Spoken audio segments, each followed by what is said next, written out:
Hola amigos, soy Diebelis Gutiérrez junto a mis compañeros Beisaida Bracho, María Mesti, Kendry Hernández, Aura Machado, Olga Martínez, César Ospino y Andrea Ramírez.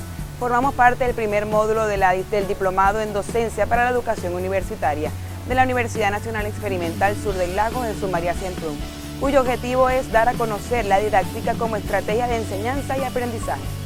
Para hablar de didáctica, primero debemos conocer que la palabra proviene del griego didáctique, que quiere decir arte de enseñar. La didáctica tiene dos sentidos: el sentido amplio, donde el educador se encarga de cambiar conductas o aprender algo olvidando los valores. Por otro, sentido pedagógico, que se involucra en la parte social moral, formando así personas responsables y eficientes. En la didáctica encontramos los puntos de vista del maestro y del alumno. En el caso del maestro se crean 7 interrogantes, que son: ¿qué enseñar? ¿A quién enseñar? ¿Cómo enseñar? ¿Cuándo hacerlo? Además de qué enseñar, para qué y en dónde.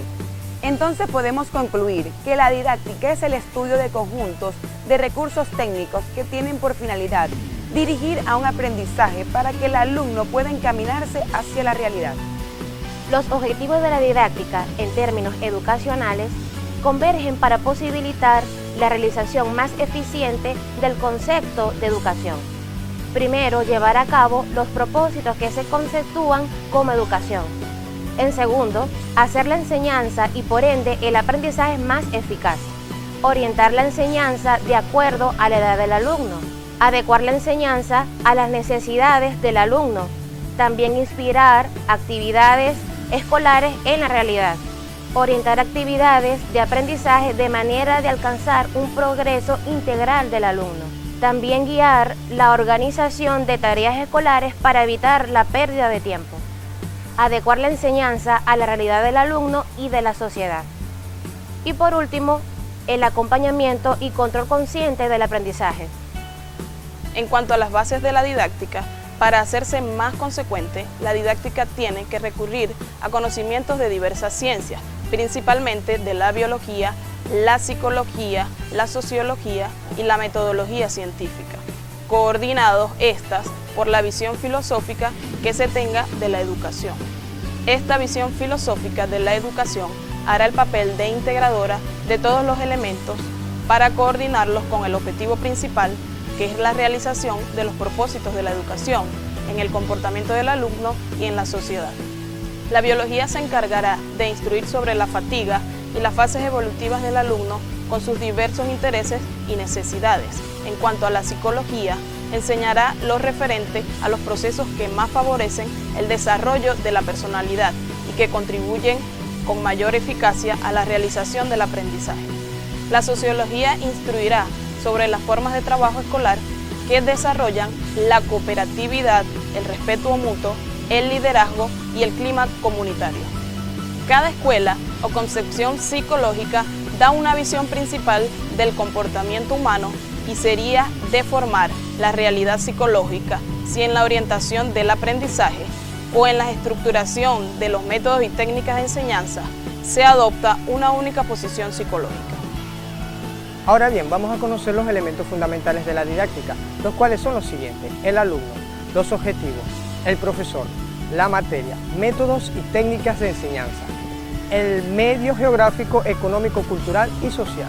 Iniciemos con el alumno. El alumno es quien aprende, aquel por quien existe la escuela. Teniendo claro esto, la escuela debe adaptarse a él y no él a la escuela. En la actualidad debe existir una adaptación recíproca que se oriente a la integración. Para ello es imprescindible que la escuela esté en la condición de recibir al alumno tal como es. Esto debe ser así para que el alumno no tenga choques ni frustraciones que puedan modificar su personalidad. Luego tenemos los objetivos. Toda acción didáctica supone objetivos. La escuela no tendría razón de ser si no tuviese en cuenta la conducción del alumno hacia determinadas metas, tales como la modificación del comportamiento, el aprendizaje del conocimiento, desenvolvimiento de la personalidad, entre otros. En consecuencia, la escuela existe para llevar al alumno hacia el logro de determinados objetivos, que son los de la educación en general. El profesor es el orientador de la enseñanza. Este debe motivar al alumno a que cumpla el proceso de aprendizaje. El deber del profesor es tratar de entender al alumno. El profesor debe distribuir sus estímulos entre los alumnos de manera adecuada, de modo que lo lleves a trabajar de acuerdo a sus particularidades y posibilidades. Luego tenemos la materia. La materia es el contenido de la enseñanza. A través de ella serán alcanzados los objetivos. Para entrar en el plan de estudio, la materia debe someterse a 2 selecciones. La primera selección es del plan de estudio. Se trata de saber cuáles son las materias más apropiadas para que se concreten los objetivos de la escuela primaria, secundaria y superior. La segunda selección es para organizar los programas de las diversas materias dentro de cada asignatura.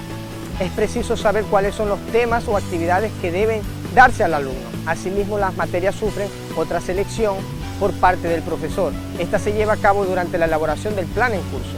Seguidamente tenemos los métodos y técnicas de enseñanza. Son fundamentales en la enseñanza de todas y cada una de estas materias y deben estar orientadas al aprendizaje del alumno, así como también a su participación en las actividades, obviando la posición de solo oír, escribir y repetir. Por último, tenemos el medio geográfico, económico, cultural y social. Es indispensable para que la acción didáctica se lleve a cabo de forma ajustada y eficiente. Tomar en consideración el medio donde funciona la escuela, pues solo así podrá orientarse hacia las verdaderas exigencias económicas, culturales y sociales.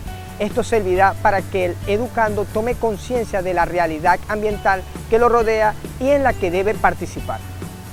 Continuando con este orden de ideas, la división de la didáctica según convenio, en su didáctica magna se divide en 3 partes. Primera, matética. Se refiere a quién va a aprender. Es fundamental saber quién aprende, hacia quién va a ser orientado el aprendizaje, a fin de que se logre la educación de la enseñanza, ya que lo que se expresa en el convenio, que no es posible enseñar todo a todas. Para que la enseñanza resulte eficiente, es preciso tener en cuenta la madurez y las posibilidades del que aprende. En consecuencia, es imprescindible que el profesor conozca a quién va a orientar en el aprendizaje. Sistemática. Se refiere a los objetivos y materia de enseñanza. Así, la didáctica confiere mucha importancia a las metas a alcanzar y al vínculo utilizado para alcanzarlas, es decir, las materias del plan de estudio. Y por tercero, tenemos la metódica.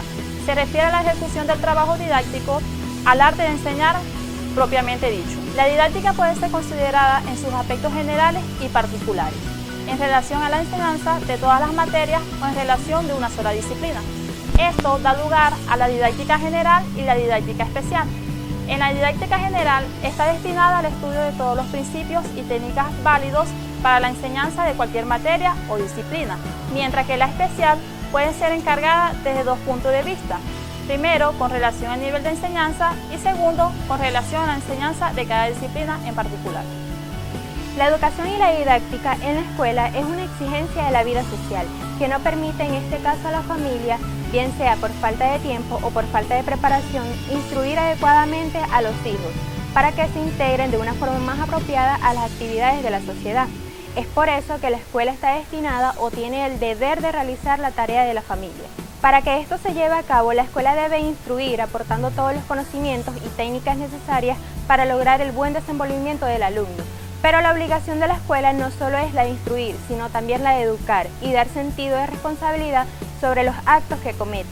Educar es convencer al educando de que siempre será capaz de realizar algo útil tanto para él como para las demás personas. Ahora bien, ¿cómo podemos instruir y educar al mismo tiempo? Esta respuesta nos la puede dar la didáctica, que es la que nos dice cómo debe actuar la escuela para que sus alumnos aprendan con mayor validez y de una forma más integrada. Es la que nos indica cómo debemos procesar para que la enseñanza sea más provechosa para el alumno, de modo que éste desee educarse y que la escuela no se transforme en una camisa de fuerza para él. La didáctica debe conducir a la realización plena, viviendo las capacidades de aprender que tiene cada uno de los alumnos.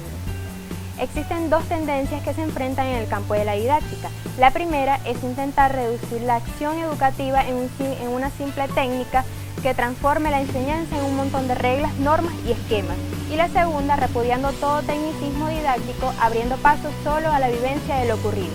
Las 2 posiciones han sido extremas, ya que no toda la educación se efectúa a través de procedimientos solamente técnicos, ni se concreta solamente mediante la personalidad del educador. Se necesita la fusión de ambas, es decir, la actuación por parte del profesor aliado a técnicas que hagan más eficientes los estudios. Como se viene explicando, sin didáctica la enseñanza se toma difícil, es decir, la didáctica ayuda al profesor en su proceso de enseñanza como docente. Es muy común escuchar a algunos alumno elogiar a algunos profesores por sus conocimientos, pero criticándolos como su docente. Ejemplo de esto, un profesor es un cráneo, pero no sabe enseñar. Otro ejemplo sería, la clase del profesor es muy buena, pero el desorden en el salón no deja aprender nada. Un ejemplo en particular es, mi profesor sabe mucho, sus clases deberían ser para otros profesores. Al preguntarle al alumno por qué dice esto, él responde, yo no tengo base, no consigo seguirlo en sus explicaciones. Tomando en cuenta la mala base que traen los alumnos y la falta de didáctica de los profesores, el resultado no es esperanzador. A muchos profesores no se les ocurre que sus clases sean accesibles al tipo de alumno del que disponen, ya que la falta de base perjudica el aprendizaje del alumno, pero en la mayoría de los casos el fracaso debe ser atribuido al profesor por falta de didáctica y por no saber adecuar las clases a sus alumnos. Un ejemplo por falta de didáctica es cuando el padre le pregunta al hijo, hijo mío, ¿no vas a estudiar para el examen mensual? El hijo le muestra un libro de 50 páginas, papá, el profe dio esto en pocas clases. Otro hecho que llama la atención son los profesores que no siguen compendio alguno, obligando a los alumnos a estudiar por los apuntes de las clases. En este caso, si examinamos los cuadernos de los alumnos, nos daremos cuenta que presentan frases incompletas con sentido contrario o frases que no tienen sentido. Las anotaciones se transforman en retazos de las cuales tiene que estudiar, entre comillas estudiar, porque en verdad el estudio se reduce a registrar de memoria ese amontonamiento de datos sin relación y sin sentido. También existe un caso en el que se le pregunta al alumno en víspera de exámenes, ¿no vas a estudiar para la prueba del profesor? Y él pregunta, ¿qué prueba? Y muestra unas pocas páginas del libro, casi nada que estudiar, mientras las clases transcurrían entre las blancas nubes, en lo que se refiere a estudiar seriamente. Otro caso es en el que el profesor es buenísimo. El alumno dice, con él no hay que estudiar, no hay peligro, porque las lecciones son fáciles y siempre alcanza el promedio necesario. En estos casos no hay aprendizajes. También puede ocurrir lo contrario. Le preguntas al alumno por qué no estudia. El alumno dice, de nada vale estudiar. El profesor plantea unas preguntas para que nadie la entienda. Parece que él goza viéndonos cómo padecemos. Sucede que al profesor no le interesa saber si el alumno está aprendiendo o no. Él da su clase, aprenda quien aprenda, y da por cumplido su deber. Otra observación es la del diálogo. Tú le preguntaste al profesor como jefe, señor, ¿usted piensa que es fácil hablar con el profesor? Cada vez que uno abre la boca para intentar formularle una pregunta, él grita para hacerlo callar, para que preste más atención o para que no moleste. Lo anterior mencionado no es fruto de la imaginación de cualquiera. Esto puede verificarse con facilidad. Las anomalías derivadas de la falta de didáctica, ellas surgen de las conversaciones con los alumnos. Las fallas apuntadas no son más que fallas didácticas que llevan al fracaso a un sinnúmero de alumnos. Solo falta un mínimo de preparación didáctica para sus profesores. Es fundamental para el profesor una adecuada preparación didáctica a fin de poder dirigir de manera satisfactoria el aprendizaje de los alumnos. La enseñanza tiene que estar en constante renovación y el modo de enseñar tiene que estar acorde a los nuevos tiempos, por dos principales razones. Primero, la sociedad renueva su comportamiento para superar deficiencias o atender a las aspiraciones surgidas como consecuencia de la creciente problemática social derivada de las transformaciones sociales. ¿Se imaginan qué sería de la sociedad actual sin las innovaciones y renovaciones? Seguiríamos en la época colonial. En la actualidad, la enseñanza renovada en cada época pretende crear las condiciones para que el ser humano se sitúe satisfactoriamente en un mundo de acelerados cambios tecnológicos y comunicación masiva que influyen en las transformaciones sociales. La enseñanza y la didáctica hoy apuntan a la eficiencia, la conciencia y la responsabilidad, enfocándose en la enseñanza pertinente a las realidades sociales, a la reflexión y vivencias propias, al trabajo en colectivo, a prepararse para saber decidir y poder optar, a la creatividad para afrontar problemas, a participar y no ser meramente espectadores, y por último, a enseñar a investigar y ser racional. La actitud de la investigación prepara para readaptarse a las transformaciones del mundo. Los alumnos aprenden a no enquistarse en rígidos patrones de comportamiento. Hasta una próxima oportunidad, amigos. Recuerden, empleemos la didáctica, la organización, la construcción en conjunto y la mejor disposición hará que el proceso de aprendizaje sea coherente y satisfactorio. Gracias.